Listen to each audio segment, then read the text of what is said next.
Malakas na hangin at ulan na nagpatumba sa ilang gamit sa stasyon ng pulis sa Santa Ana, Cagayan. Bahagyang bumigay ang kisame pati ang pintuan. Nagkalat ang mga debris sa paligid. Sa Santa Ana, naglandfall ang bagyong Marce 3:40 ng hapon kanina.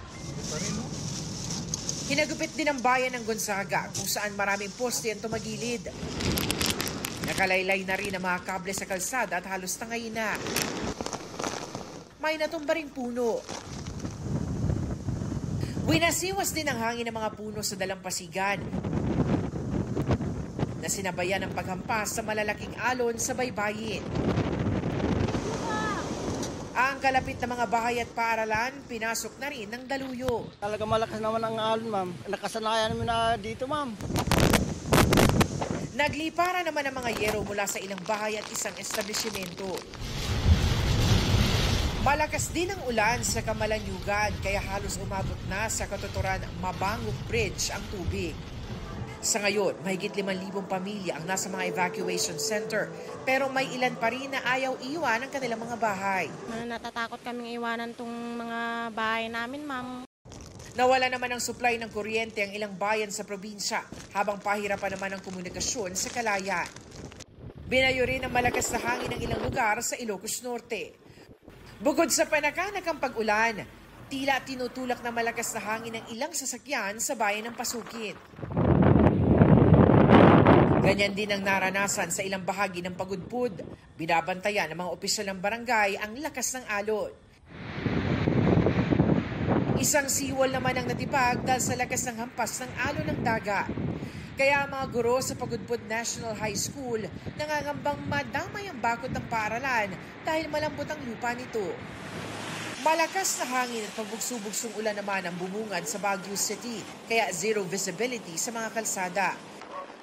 Dahil sa bagyong Marce, pinuntahan ng City Disaster Risk Reduction and Management Office at barangay officials ang landslide at flood-prone areas. Aalis naman kami kung baga medyo delikado na. Nakabantay sa mga CCTV at Eye in the Sky sa Smart City Command Center ang City Hall.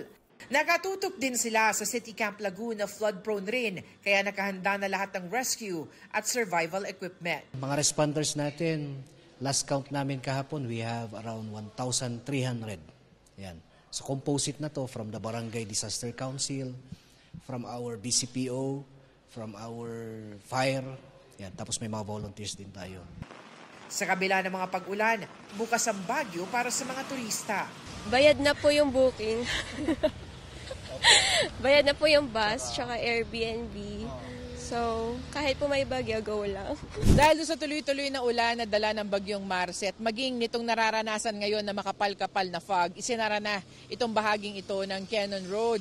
May mangilan-ngilang mga pinapayagang mga motorista pero kinakailangan sila ay mga residente ng Baguio City. Inaabisuhan ng lokal na pamahalaan ang mga motorista na aakyat ng Baguio na dumaan na lamang ng Nagilian Road o di kaya ng Marcos Highway.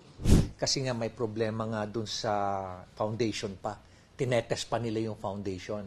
Pag siguro in 2 weeks, pag nakita nila na sturdy na siya, matibay na, then we're going to allow yung passage na rin ng mga visitors. Sa Binloc, Dagupan City, gumuho ang dulong bahagi ng Tondaligan Baywalk dahil sa lakas ng alon. Bawal muna ang pagligo sa baybayin malapit dito. Sa ngayon, planong maglagay ng steel sheet pile para mas maging matibay ang kanilang seawall protection. Para sa GMA Integrated News, ako si Salima Refra ng inyong saksi.